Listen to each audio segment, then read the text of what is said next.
Hello, everyone, and welcome to another episode of the Business Growth Show, where we talk about all components of business and how to utilize them for exponential growth. My name is Nathan Casiotis. I'm a serial entrepreneur, international speaker, business growth strategist, coach, mentor, and consultant. And today I have an awesome guest. He's an entrepreneur, business growth speaker, mentor to business owners and leaders, international speaker, and author of Stop Leaking Profit, 6 Strategies You Need to Grow Any Business Fast, and Know Your Numbers, and Australia's leading profit maximization expert.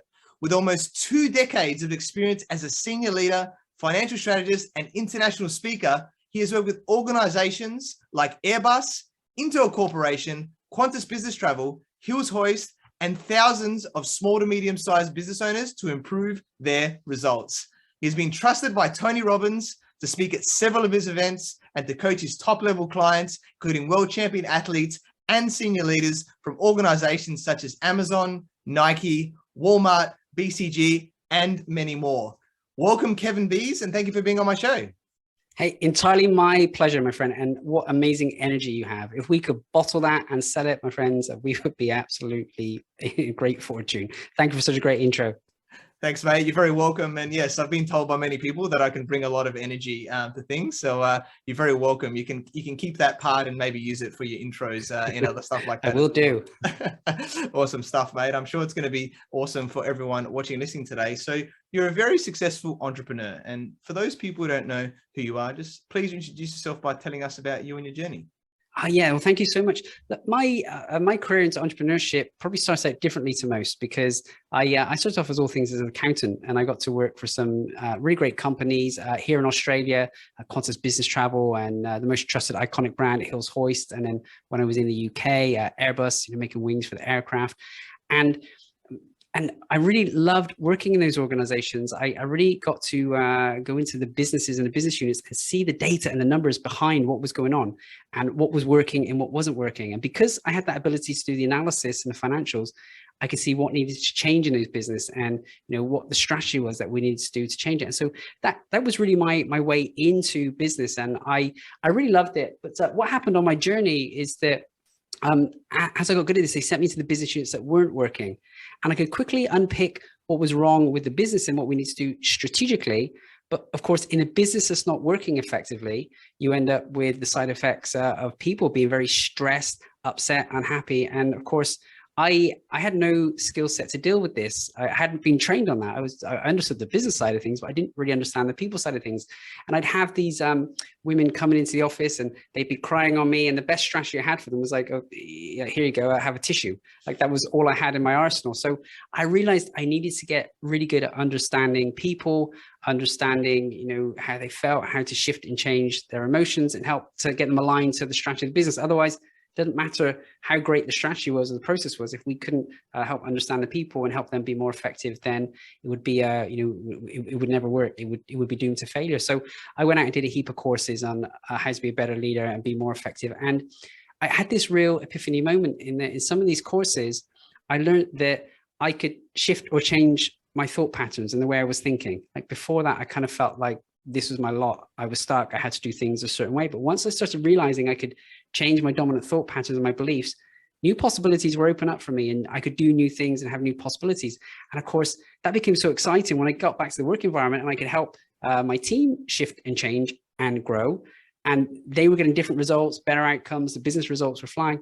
Like I had this realization, like, wow, this is really where I need to be spending my time and my energy. As much as I excelled as a financial executive, it wasn't really the path for me. I looked ahead to the senior people beyond me, the CEO and the group CFO, and they were very good at their jobs, but they weren't. I don't think when I looked at what they were doing, it wasn't where I wanted to be in 5 or 10 years time, right? They either didn't have children, didn't have a family, or didn't have time to be around the family. And that may have been great for them and their lifestyle, but that wasn't in my values. It wasn't what I wanted.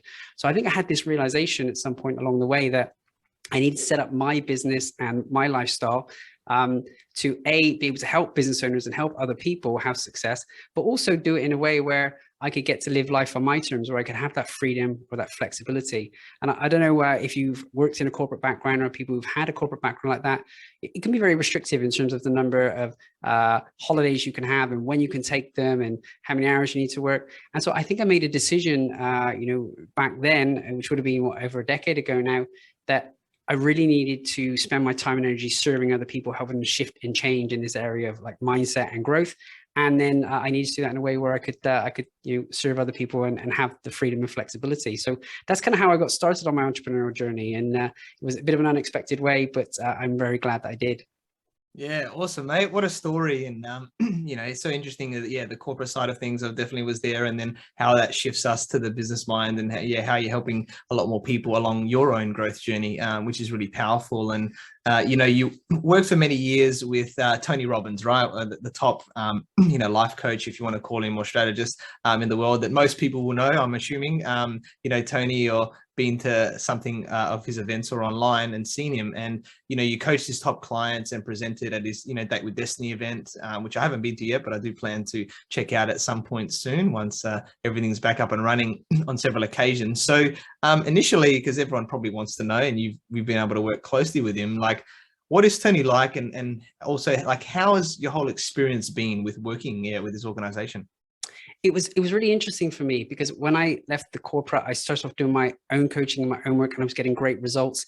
And someone referred me to the organization. My coach, I was working with a coach for the organization at the time, and they had an application round coming up to kind of be a coach on their team. And I thought about it, my own stuff was going well, and I thought I could do this as well. So I applied, and the first time I didn't get in. They had like 1,000+ applications. I didn't get in, and that's okay. I just they gave me some feedback on some things I could learn and grow, and I did some more. And like a year or so later, another opportunity came up and applied, and it turns out there was over 1,000 applications to get into that organization. They whittled it down to I think in the end, through the CV process, an interview process, you end up being 30 of us who got onto like a 3-month-long interview process. It was kind of like The Apprentice show, but on steroids. And we were on these group calls, and they were calling us out, putting us on the spot, making us coach live on the spot. And eventually we got through to some live interview, 10-day live interview in Chicago. And it was amazing. You think Tony is a very smart leader in that he's put together an immense team around him. He talks about in his trainings about having depth and breadth of leadership, right? And so he's got a decent amount of people working with him, but they're all very skilled and very highly trained. So we had, for 10 days, we were put through our paces live. Now, to give you an example, when I got there, it was very intimidating because the other applicants included someone who was the Admiral of the US Navy, someone with a PhD in psychology, teaching at Harvard Business School. There was CEOs, CFOs, marathon runners, triathletes, like you name it. It was who's who of achievers. And you're kind of in that room trying to actually just show up and be the best that you can be around those people. And so what I got from that whole journey and that whole experience is they really put us through our paces to really test us. And one thing Tony seems to be very good at is he talks about, and the team talk about, being unreasonable. If you want to achieve amazing things, you need to be unreasonable with yourself.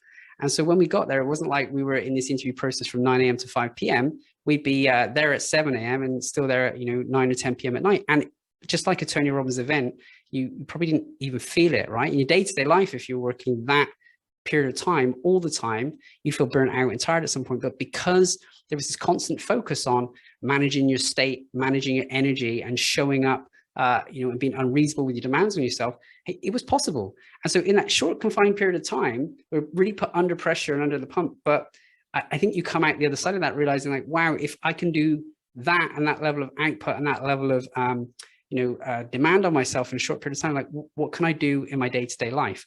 So one thing that really comes from Tony is really about stretching the standards and raising the standards. And I think the guy there, he shows it. He shows up in that way. He does more than anyone else would expect. And I think that pulls people along in the organization. They look to a leader like that. And, if he's delivering or accomplishing at a high level like that, then you feel inspired to do the same too. Yeah, awesome, mate. What a great share, and so interesting to hear in the background and that whole process. And congrats for making it through there, and then being able to serve as part of him to help a lot more people. It's really awesome. Yeah, that's right. Well, and getting on the team was one thing. Staying on the team was the other as well. I mean, you had to keep showing up and improving your standards every single month, every single year. So it's like, I guess he uses the metaphor frequently about going to the gym. Like, you can't go to the gym just once and come out feeling strong. You're just going to come out feeling sore. Is what you do consistently day after day that's going to get you the growth and the improvement. And so it was a really great peer group to be working with for that period of time. And I was really privileged to get the opportunity to present to his audience, which was a fun thing to do. And that opened up a lot of other opportunities. I think once you have that experience of presenting to a large group of people, it opened up the door for me to go and present on other stages internationally, which was really wonderful. Yeah, awesome, mate. Love it. And here the constant improvement. Definitely completely agree with all of that. And obviously you focus a lot on profit maximization, right? And it's obviously important to ensure that we grow our business, maximizing that. And most people probably are not knowing what they could be doing, right, to maximize their profit more, because it's just one of those things. They do what they do. So just maybe initially, where should people start, I guess, thinking about when they're wanting to maximize their profit? Yeah, perfect. Look, there's a gazillion ways that we can go about this. And I put together, because this is a common question, I put together a free report, which actually talks people through 125 free and easy ways to implement these profit maximization techniques. And hopefully you'll get to include that in the link wherever people are listening to this, or if people want to grab a copy, it's totally for free at profithive.com.au. If I was to summarize out of these 125 different ways that I put in there, I think there's probably 7 key areas where people are really leaking profit, right? They really miss big opportunity. Number one is leads. Are they attracting the right leads and the right attention into their business? A lot of business owners don't have a strategy that they can do consistently to get the volume of leads that they need. They can be a little bit ad hoc. A lot of business owners I meet depend on word of mouth, which is wonderful. If you're doing a great job and people refer you, it's great, but it's not consistent, right? Sometimes it comes, sometimes it doesn't. So we need a consistent way. The other way is conversion. Let me take a step back a second, because a lot of people want to go to leads first and say, hey, I want more leads. But I think people think they want more leads and more sales, but really most business owners need less leads and less sales. Now that sounds a little bit counterintuitive, but I think if they focused on the leads and the opportunity in the business that they already have and put the effort into maximizing that, they would find that they would get more profitability, less stress, and more peace of mind. And so some of the ways around that, then the second example I have is conversion. Many business owners don't have a systematic way of actually having a sales conversation and converting someone. So I'll give you an example on this. I worked with a client out of Brisbane, and he would manufacture and install kitchens. And I asked him about his team, how well were their sales conversion going? And they would get roughly 1 in 5 people. It's like a 20% conversion. And I asked him, as he'd been in this business for 30 years, if he went out doing the sales, what conversion did he used to get? Now, with him being the owner and really loving and passionate about what he did, he would get 80%, right? So the owner getting 80%, but the team getting 20%. So we worked through that. We decided to set the standard. If he can get 80%, they can get 20%. Let's set the standard in the team at 50%. To stay on the team, you've got to be at 50% conversion. And then let's work through with the team. How can we do that?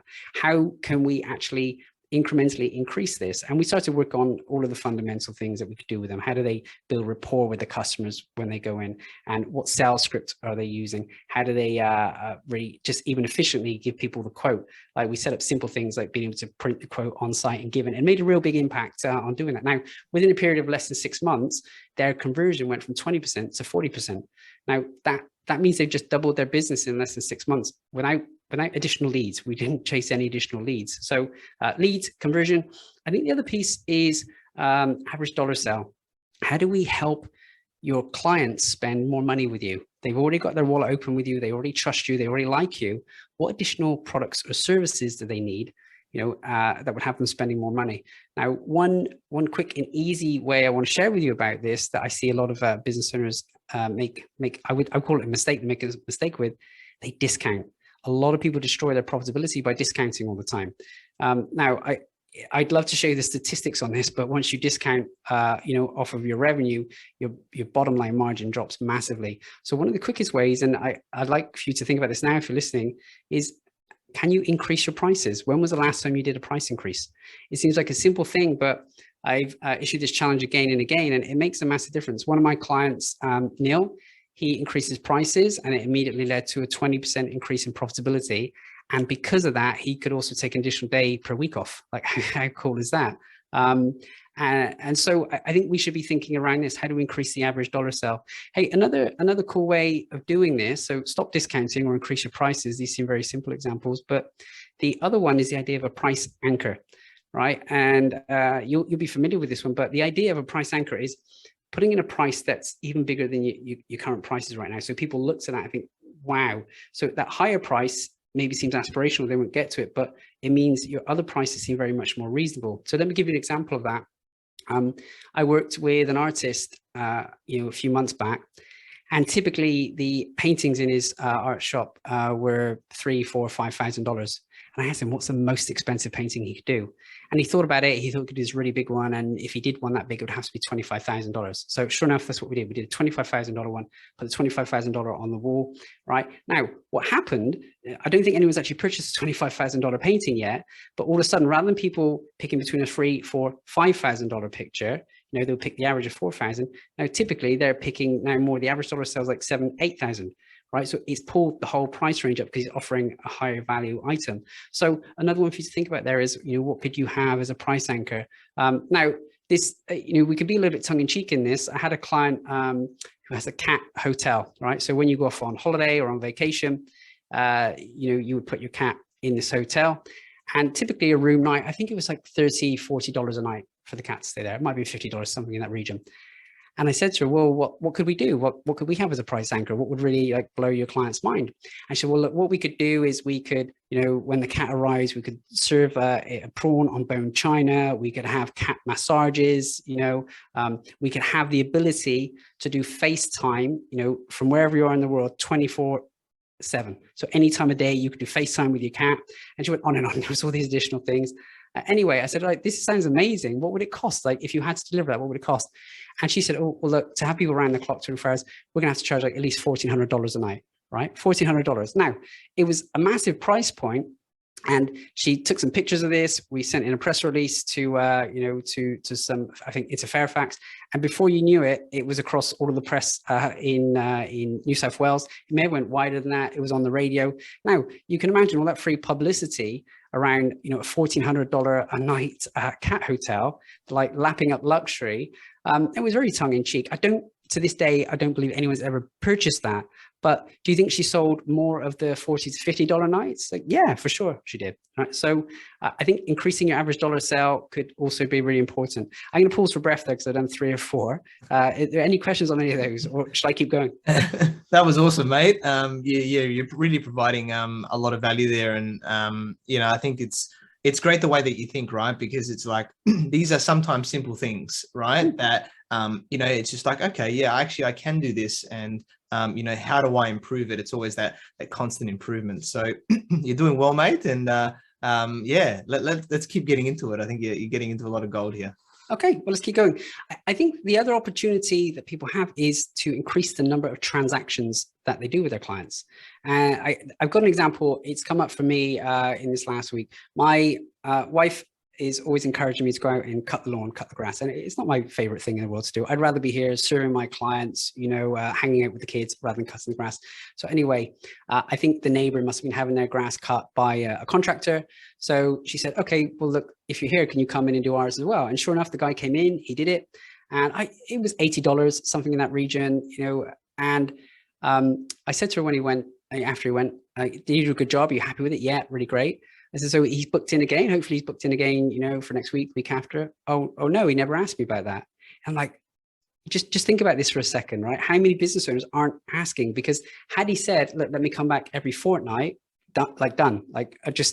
We'll pay it. That would be great. I can focus on doing higher value tasks in my business. That would be super cool. Now, had he done that, if he came back every other week, right, rather than maybe every week, he would need to be in the summer, but let's say every other week, well, that would have been in this year alone, that would have been 26 visits, right? So he would have gone from having like an $80 job once to actually that being over 2080, like a 25, 26 times improvement. I'm not even sure what the mathematics on that are, right? But 25 times, excuse me. If he was really smart about it, he could have offered that. But additionally, because he did maintenance services in the garden, he could have said, look, your trees at the back are getting a little bit long.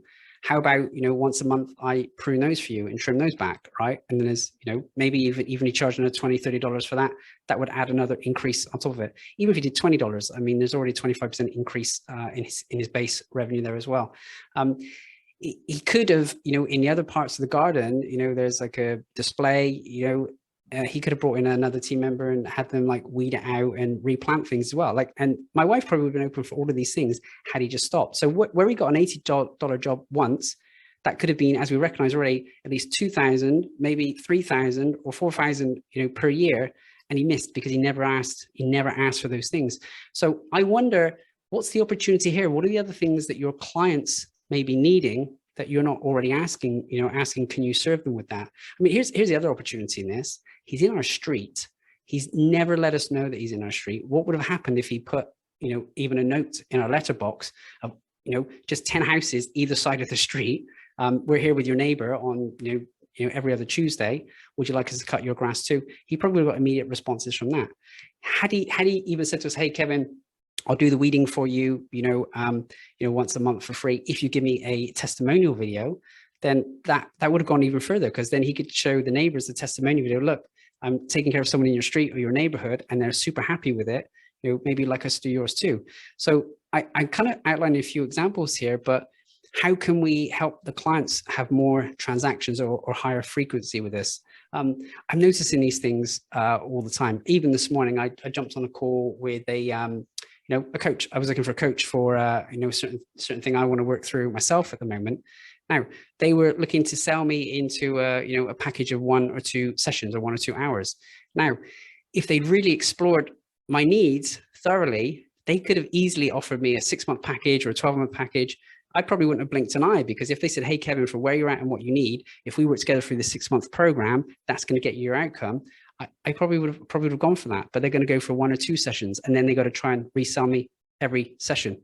And of course, life gets busy. You probably won't end up doing that for whatever reason. So I think we see these opportunities all around us. So how do we help your clients do more transactions with you? How do we get them to buy more frequently or return more frequently? And there's a few examples I've shared there as well. So hopefully that's another good way. I'm conscious. I'm just dumping all these thoughts, and this should be a two-way thing. So is there any questions around any of that, or should I keep going?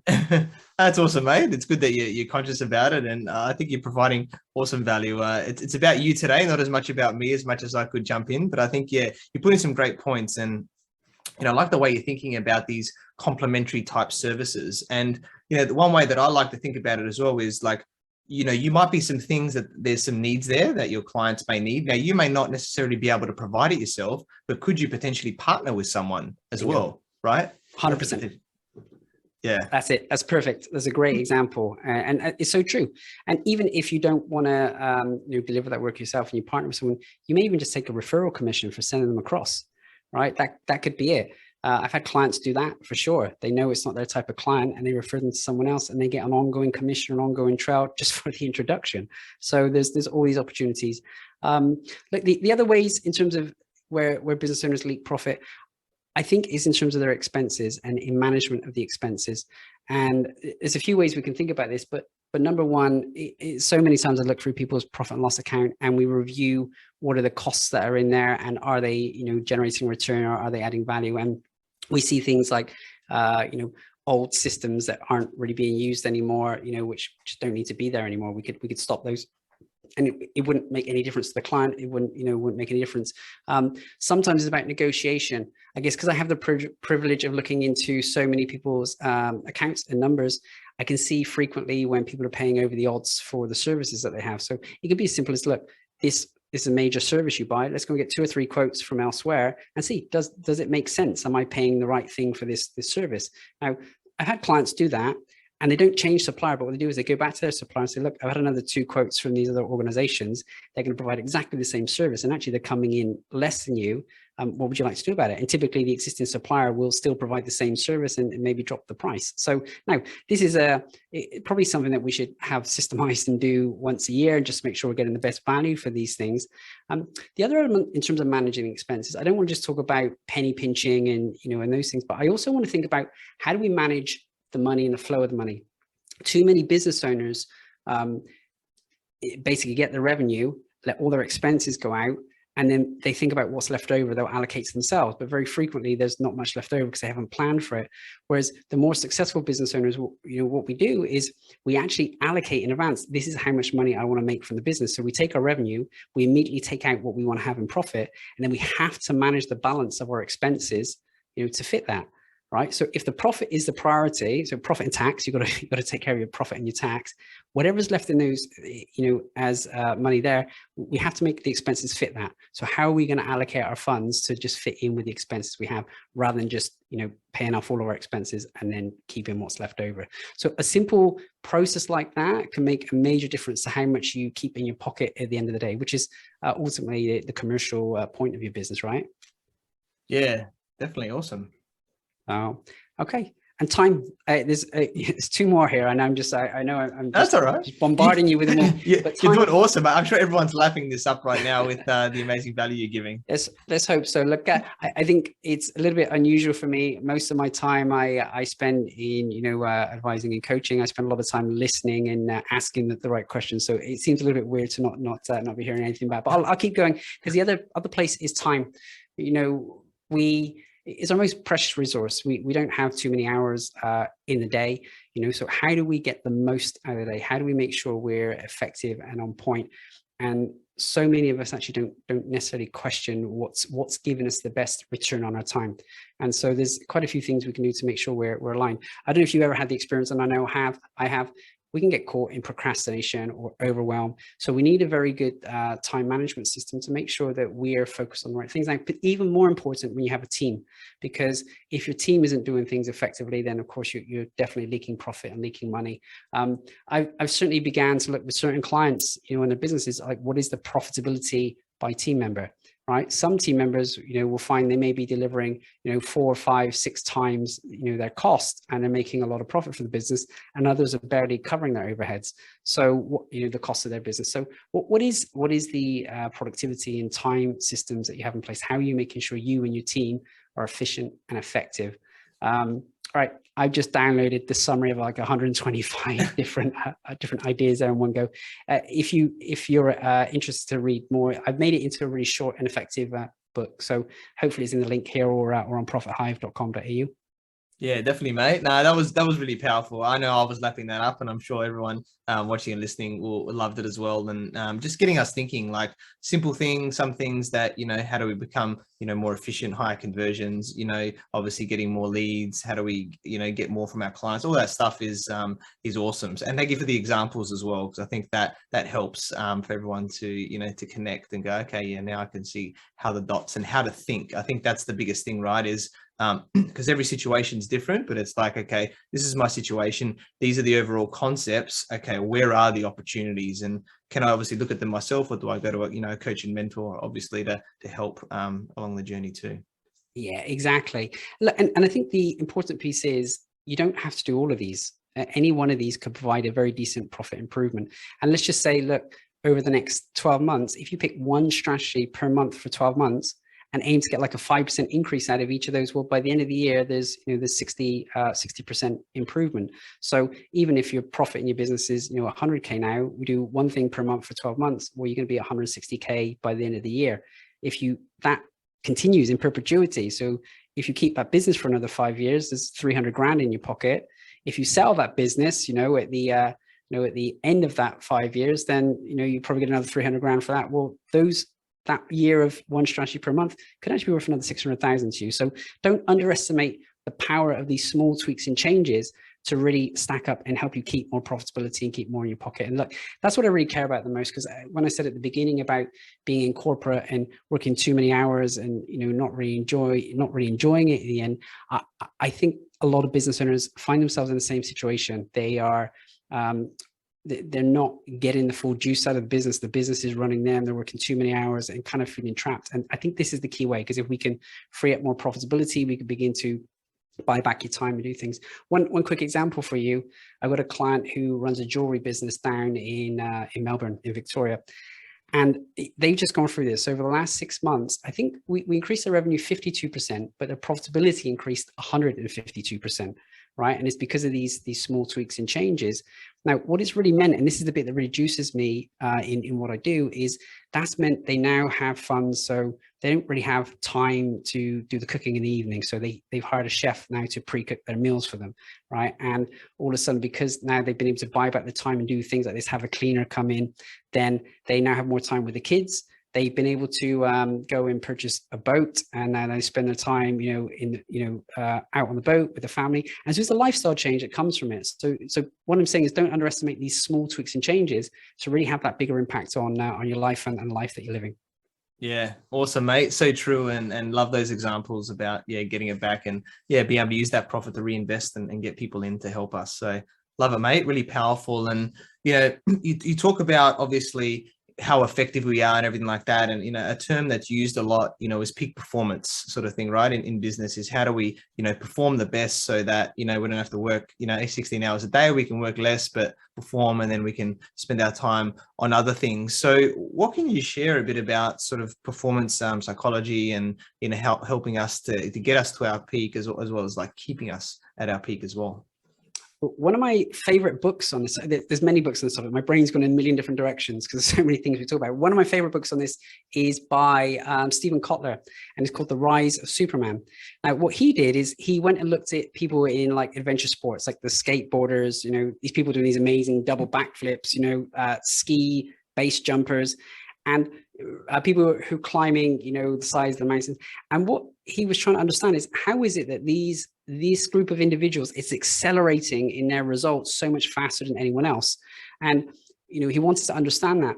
Now, there were several things at play, but one of the things was that there was this internal motivation, right? When there was a big wave day, no one needed to drag these guys out of bed to go there. They were like excited to go and do it. So they had this intrinsic motivation to go and do the thing they wanted to do, right? They were excited for the thing itself. So that becomes important. Like, are you doing something that juices you and excites you that you want to go and do? So that becomes an important part, because then you don't have to, it doesn't have to be a slog. You don't have to work hard and push. You're doing it. The thing itself is the joy, the satisfaction. You're not doing it so you get this reward a month, 3 months. That becomes like a bit of a, you're never going to get there, right? You get to one lamppost, and then, then there's another one. There's another one. Your goal always changes. So if you can do the thing that you're doing, if there's an intrinsic driver, like you really love it, it lights you up, then you're going to want to keep doing it. It's not going to feel like a hard push. That was one of the key reasons. The other key reason, I mean, he gave it 3, mothers and marshmallows and musicians. That was the 3 that he talked about. So like in terms of mothers, like typically what they were saying is that, the evidence, or people believed in the past, that you had to come from like this good home, you had to have, all these people taking care of you. But he said in this adventure sports community, that wasn't the same. Wasn't the pattern. A lot of them had come from, homes where they didn't have that environment. And so it doesn't also matter necessarily about your background, but what really matters is that you go and find a community that you can do it with. These guys got together and they built their own family and their own community. And what happened, the magic happened when around other people who were also striving for higher things and doing new things. Well, when that guy does it, all of a sudden it unlocks it. This guy wants to do it. And so they actually almost, as one rises, they kind of all rise. And he uses an example in the book. There's like, I think it was a 10 or a 12-year-old who's, now doing something like a 1080, on a skateboard. Now, it's completely complex, difficult, tricky. And, he's doing that now because he's just seen other people doing it. Like, it was unheard of a few years ago, but now someone that young is able to do it because they're seeing it. So I think having peak performance really depends about the community. Now, I know you keep a great community around you. You travel all over the world to have an amazing community around you. But I think that community piece can also be really important. Like, don't underestimate having someone or a team or group of people who are pushing that standard and pushing that bar with you. So I think it's 2 important pieces. Do something that really juices you and motivates you, and keep really powerful people around you who are achieving and accomplishing things as well, and setting that standard and that bar higher for you as well. The third piece on that, I think, is having someone who has already done what you want to do. That can really help with your peak performance. Right? You travel all over the world to meet amazing people who've accomplished the things that you want. Now, how quickly does that change the learning curve? If you can ask someone, how do you do that? And they can show you, all of a sudden it cuts, years off of your journey. So, be around people who already have the roadmap that you can leverage as well.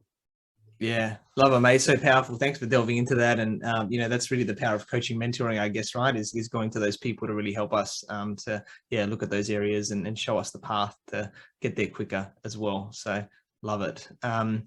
And you've obviously said that you've spoken on stage in many different countries globally, which is an amazing feat as well.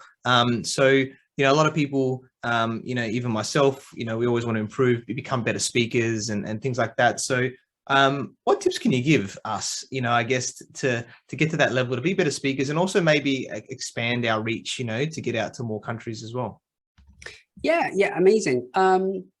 Okay, there's a few things there. Look, I think a lot of people have the fear around speaking, and it doesn't feel natural. It feels very uncomfortable, and that's me. I'm an accountant, by my background, and so being on a stage isn't a natural place for me, right? But I feel called to speak and be on stages.